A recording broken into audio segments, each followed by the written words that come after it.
Praise the Lord, my dear brothers and sisters. I greet you all in the wonderful, matchless, eternal, everlasting, and the soon coming name of our Lord and Savior Jesus Christ. I'm glad once again to come to you through this online message. I'm sure by His grace you all are doing well, and that His grace is sufficient for you, and that His strength is made perfect in all your weaknesses. For our today's sequential expository sermon, my text is from 2 Corinthians 7th chapter. As I told you last week, Paul tells Timothy in 1 Timothy 4:13, devote yourself to the public reading of the scripture, to preaching and teaching. So therefore, I've decided always to read the whole chapter. Unless it is too big, let the Lord give us His grace. That is because, some of us, though we call ourselves professing believers, but don't read the Bible regularly. Maybe once in a while they read, and sometimes they don't get opportunity to even read once in a while. And therefore, at least through these messages, they have an opportunity to hear God's word. For the Bible says in Romans 10:17, faith cometh by hearing, and hearing the word of God. So therefore, I want to read the whole scripture to you.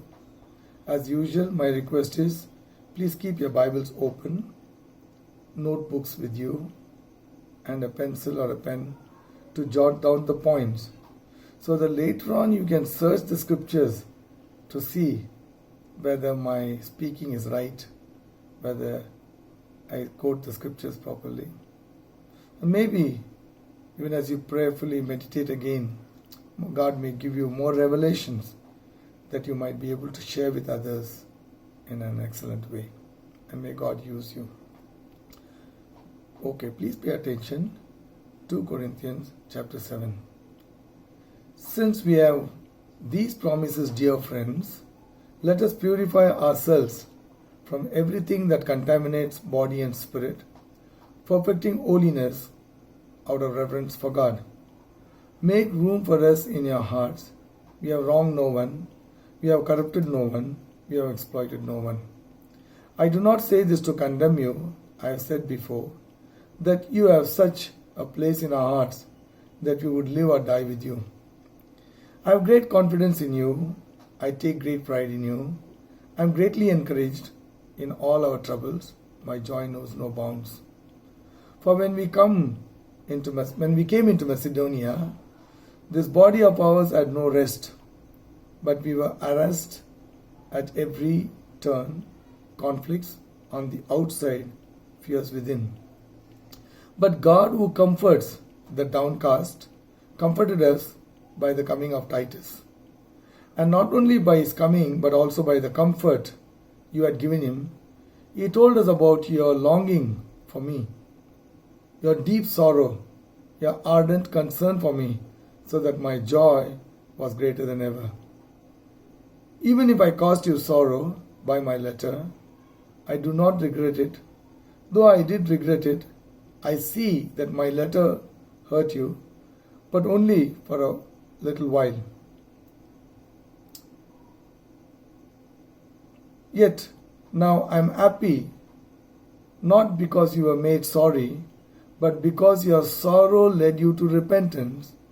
For you became sorrowful as God intended, and so were not harmed in any way by us. Godly sorrow brings repentance that leads to salvation and leaves no regret, but worldly sorrow brings death. See what this godly sorrow has produced in you. What earnestness, what eagerness to clear yourselves, what indignation, what alarm, what longing, what concern, what readiness to see justice done. At every point you have proved yourselves to be innocent in this matter. So even though I wrote to you, it was not on account of the one who did the wrong or of the injured party, but rather that before God you could see for yourselves how devoted to us you are. By all this we are encouraged, in addition to our own encouragement. We were especially delighted to see how happy Titus was, because his spirit is refreshed by all of you. I had boasted to him about you, and you have not embarrassed me. But just as everything we said to you was true, so our boasting about you to Titus has proved to be true as well. And his affection for you is all the greater when he remembers that you were all obedient, receiving him with fear and trembling. I am glad I can have complete confidence in you. This is the word of the living God,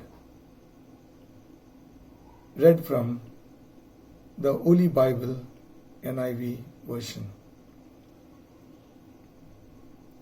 Now, for our meditation, I have taken the text based on verses 2, 10, and 11.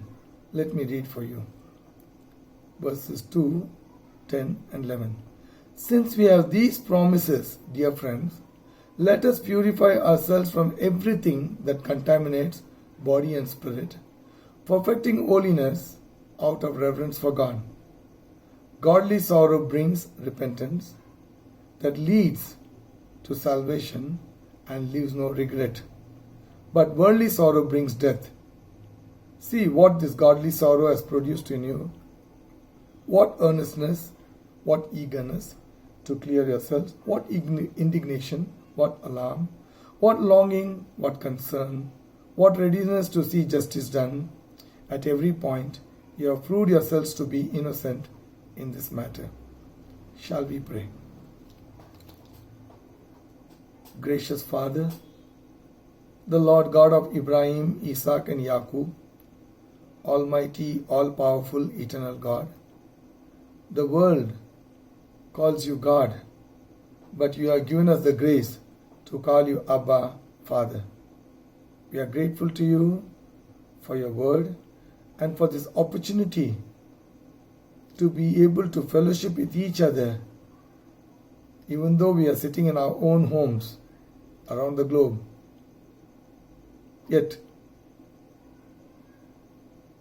fellowshipping with one another through this gadget and these developments, for which we are grateful to you. More than this, I pray, may your word find a deep place in our hearts, so that we would be doers of God's word, not just hearers only. Lord, let your anointing rest upon me to speak the oracles of God. Let your anointing rest upon your people to receive God's word gladly. In Jesus' name we pray. Amen. The title of my message is The I Calling of God. The I Calling of God. I have divided my text into 3 points. The first point being call for cleansing.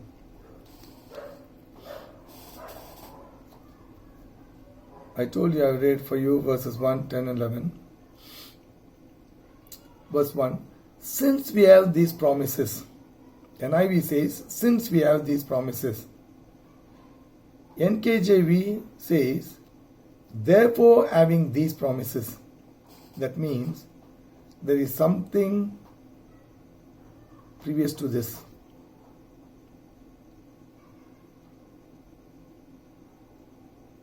Since we have these promises, dear friends, let us purify ourselves from everything that contaminates body and spirit, perfecting holiness out of reverence for God. What are the promises of God? That was concluded in my last point in last week's message, taken from 2 Corinthians 16 chapter from verses 14 to 18. Now today, to see what are the promises of God, I will read to you from 2 Corinthians chapter 6 verses 16 to 18. I'm not reading the whole verses, but I'm giving you a gist of it in a summary form. It says like this: You are the temple of God. God will dwell in you and walk among you. He will be your God, and you will be His people. Those are the promises of God. What are the main things you have to do? Come out from among them. Be separate. Do not touch what is unclean. How will these promises be effected? See, there are the promises of God, and God asks you to do something. When you do that, how will the promises be affected? I will receive you. I will be a father to you. You shall be my sons and daughters. Now, these terms are in perfect continuous tense. So that means it will be you are his sons and daughters now. He is your father to you until the end, provided you do what the Lord is telling you to do. So these are promises with conditions. Let's read a parallel chapter to get this idea a bit clear. And the parallel chapter is from Genesis chapter 12 verse 1 to 3. Genesis chapter 12 from verse 1 to 3. The Lord had said to Abram, Leave your country, your people, and your father's household, and go to the land I will show you. I will make you into a great nation, and I will bless you. I will make your name great, and you will be a blessing. I will bless those who bless you, and whoever curses you, I will curse. And all peoples on earth will be blessed through you. See, for 4 conditions, God gives him 7 blessings or 7 promises. What are the 4 conditions? Leave your country, your people, your father's household. Go to the land I will show you. You have not shown him in advance. You go and I will show you. And what are the promises? 7 promises. I will make you into a great nation. I will bless you. I'll make your name great. You will be a blessing. I will bless those who bless you. I will curse those who curse you. All the peoples of the earth will be blessed through you. You all are used to shopping in big malls like Mall de Goa, Big Bazaar, Reliance Smart, Carrefour, Lulu Hypermarket, etc., isn't it? So you are very familiar with these terms. Buy 2, get 1 free. Buy 1, get 1 free. Buy 2, get 3 free. Buy 2, get 5 free. All these things I have experienced. See, we are always used to claiming the promises of God minus the conditions of God. Somehow our eyes are trained to only look at the promises of God, but not the conditions of God. Unless and until we fulfill the conditions of God, promises of God cannot be affected.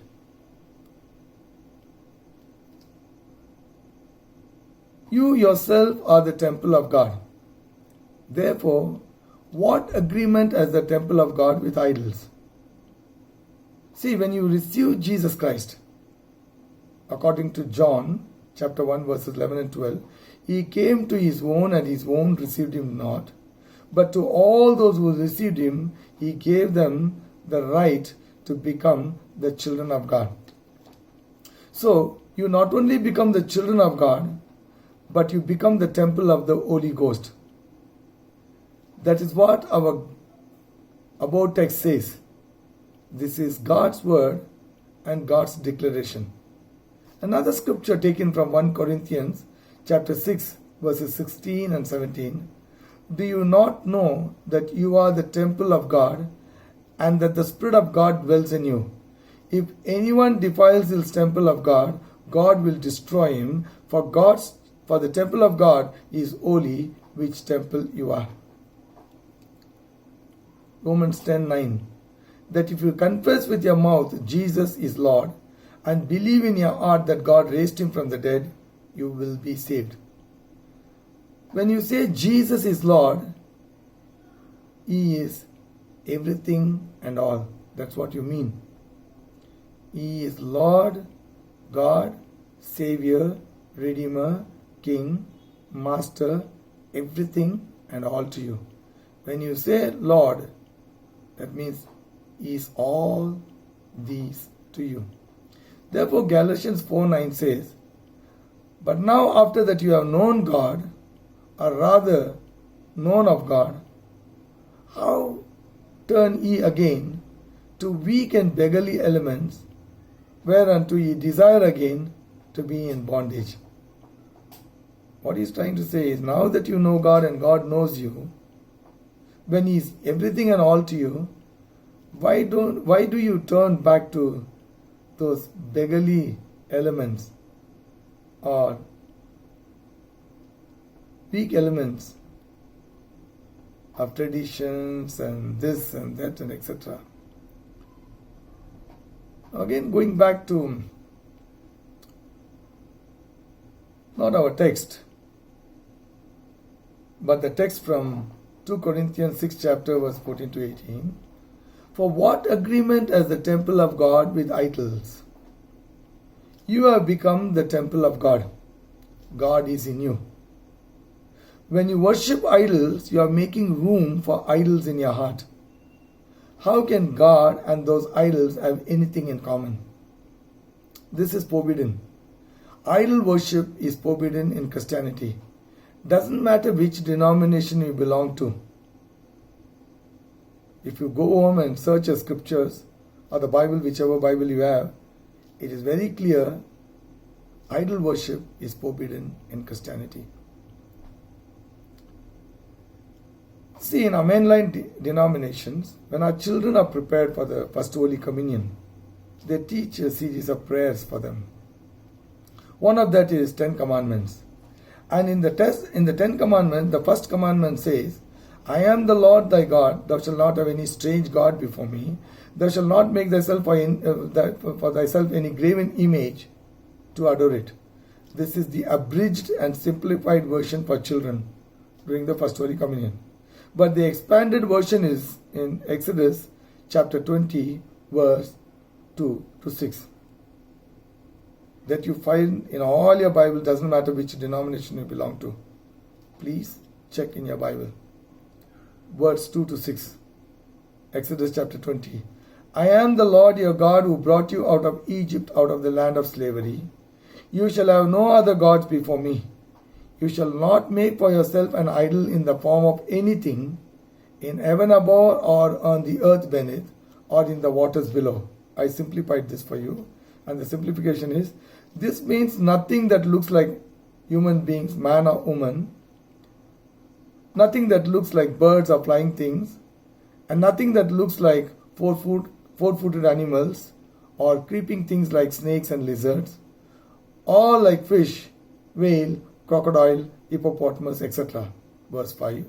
You shall not bow down to them or worship them, for I am the Lord your God, I am a jealous God. Make note of this. Write down or underline in your Bible. Punishing the children for the sin of the fathers to the third and fourth generations of those who hate me. What he's trying to say is, when you worship idols and go after these things, he is a jealous God. And therefore, his punishment visits you, your children, your grandchildren, and even up to great-grandchildren. That's why many of us, coming from good families, godly families, well-mannered families, well-spoken of families, and yet are going through, these curses in our families because of worshipping idols, which is passed on unto fourth generations. verse 6, but showing love to 1,000 of those who love me and keep my commandments. Obedience to God ought to be with a sincere heart. Searching and studying the scriptures are to be an integral part of a Christian's life. Nowadays, people are flocking for healings, miracles, prophecy, and for prosperity.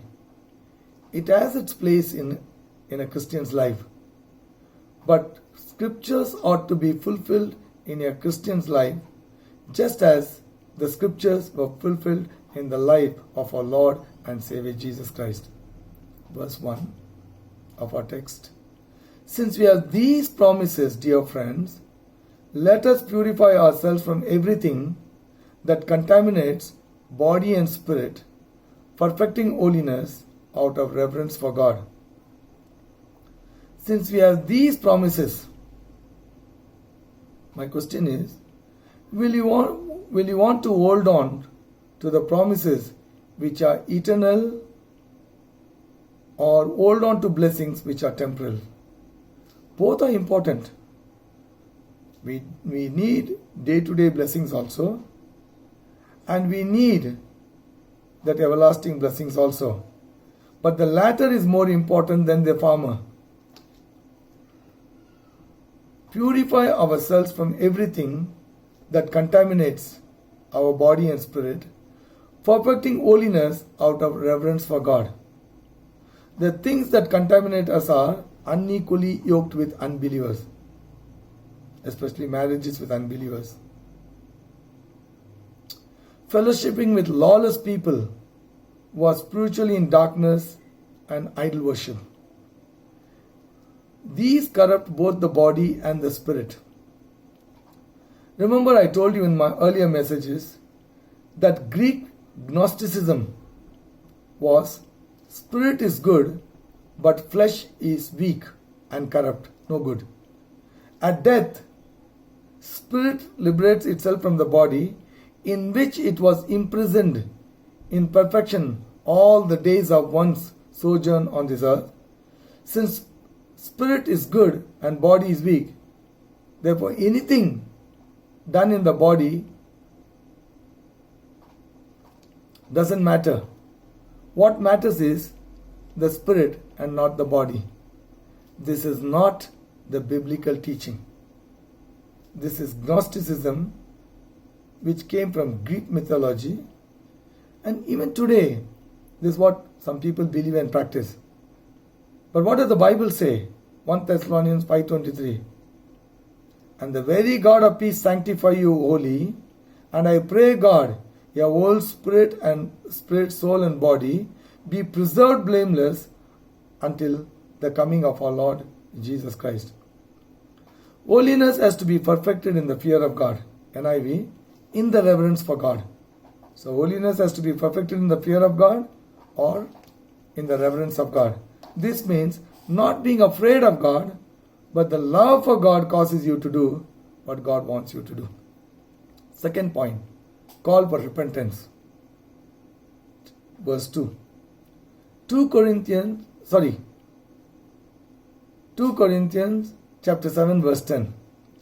Godly sorrow brings repentance that leads to salvation and leaves no regret, but worldly sorrow brings death. Here we see two kinds of sorrow being mentioned.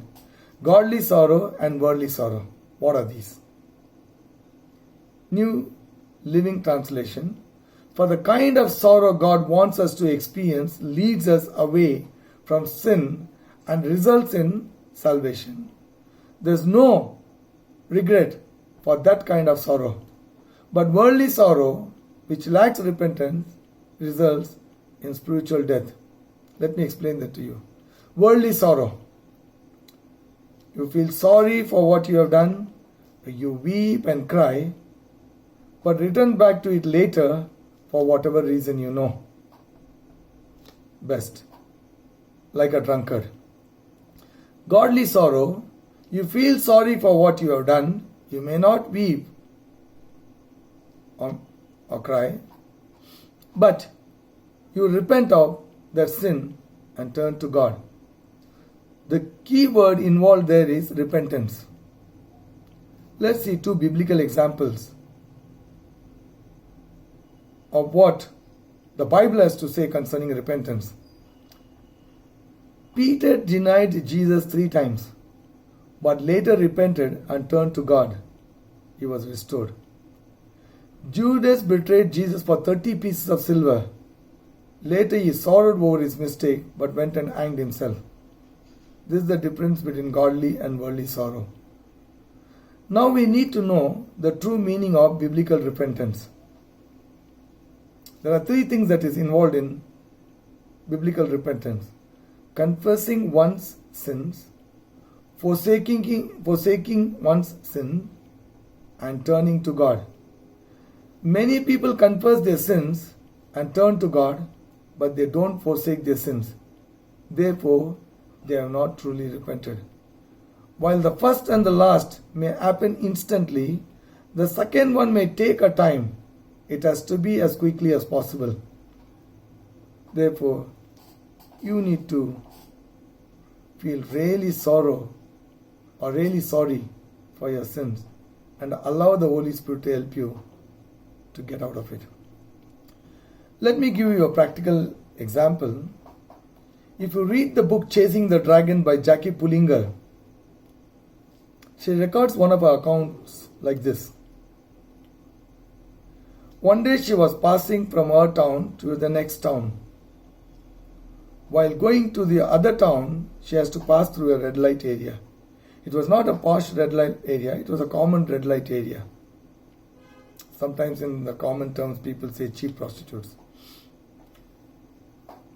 When she was going, she came across this red light area. She said, let me go and be able to find someone and talk to them about Christ. So she went there and found a lady. She shared Christ with her. The lady repented and gave her life to Jesus Christ. Jackie Pullinger prayed for her, wished her goodbye, and continued her journey. After a couple of months, while returning to her town, she said, let me go and see that lady, how she's faring. When she went there and inquired of her, the others told her that she no longer lives here. So she asked, what happened? She said, no. She said that what she's doing is not right. It's not good. She's convicted in her conscience that this is very wrong. So she said she will go into the town and find a job, either to scrub people's floor or to wash the dishes or to mow the lawn or do anything, so she could earn a living that way. So Jackie Pullinger asked, when did she actually leave? And the time they told her was something after a couple of weeks after Jackie Pullinger shared Christ with them. We cannot push people, but if their repentance is sincere, then we trust the Holy Spirit to help them, like God helped this Chinese lady. Jackie Pullinger's work was in Hong Kong, in the walled city of Hong Kong, which was a notorious region. So the Holy Spirit will help to get out of it. But your repentance has to be sincere. Now let's see biblical examples of true repentance. Acts 19 verses 18 and 19. Those who believed openly confessed their evil deeds. A number who had practiced sorcery brought their scrolls together and burned them in the public. When they calculated the value of the scrolls, the total came up to 50,000 drachmas. 1 Thessalonians 1:9. They reported how you turned to God from idols to serve the living and true God. Acts 26:18.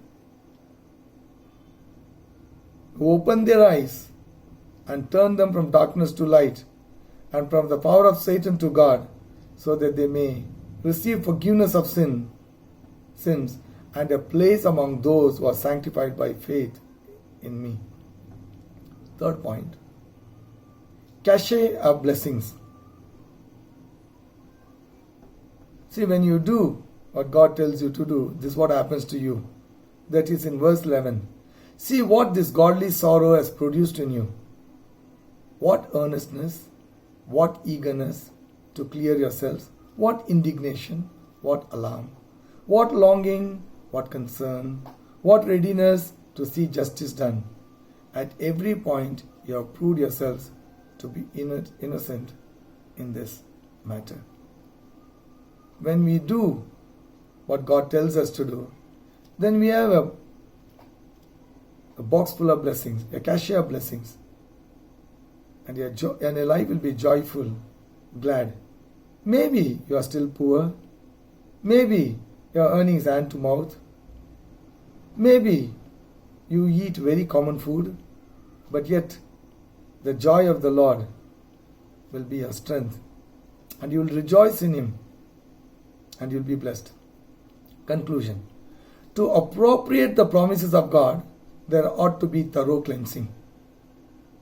Repentance ought to be confess, forsake, and turn to God. Result, cachet of benefits. Application. Now, even as you heard this message, as your eyes are closed and your heads are bowed down, will you be able to make this resolution in your life? Will you be able to say with me, I will come out of carnal impediments and cleanse myself? Will you be able to say, I will discard all that hinders my progress in the Lord? Idolatry, witchcraft, horoscope, drunkenness, smoking, immorality, debauchery, etc. I will do what the Bible tells and not what any tradition teaches. Will you be able to say that? I will do what the Bible tells and not what any tradition teaches. My dear brothers and sisters, before I conclude in prayer and also pray for those that have various needs, as an usual practice, I want to give an altar call. Remember the scripture, come out from among them and be ye separate. I will receive you. I will be a father to you, and you will be my sons and daughters. When you confess Jesus Christ, you become the child of God and He becomes a father to you. You have the privilege to call Him Abba Father. But only when you obey and do what is told to do, in your afterlife, you will go to be with the Father. Now, you can call Him Father. The Holy Spirit is with you. The Father is with you. Jesus is with you. But one day, only when you do what He tells you to do, you will go to be with Him in your afterlife. If you want to say, I want to be born again, I want to give my life to Jesus, I want to trust Him as my Lord and Savior. No one is born a Christian. You are born again to be a Christian. The religions of this world teach you that you are born into your religion. Christianity doesn't teach you that. You can check Romans 3, 10 to 12, Romans 3, 23, Romans 6, 23. You become a Christian only when you receive Jesus Christ as your personal Lord and Savior. Otherwise, everybody is born a sinner. If you want to give your life to Jesus, not compulsion, don't be forced. Let it be voluntary for you. If you want to give your life to Jesus, please repeat this prayer with me. Say it with the sincerity of your heart. Father, I love you. You loved me so much and sent your son Jesus to die on the cross for the sin of this whole world, in which he died for me. Father, I repent of all my sins. Please forgive my sins, cleanse my heart, and wash my sin away. Lord Jesus, I open my heart to you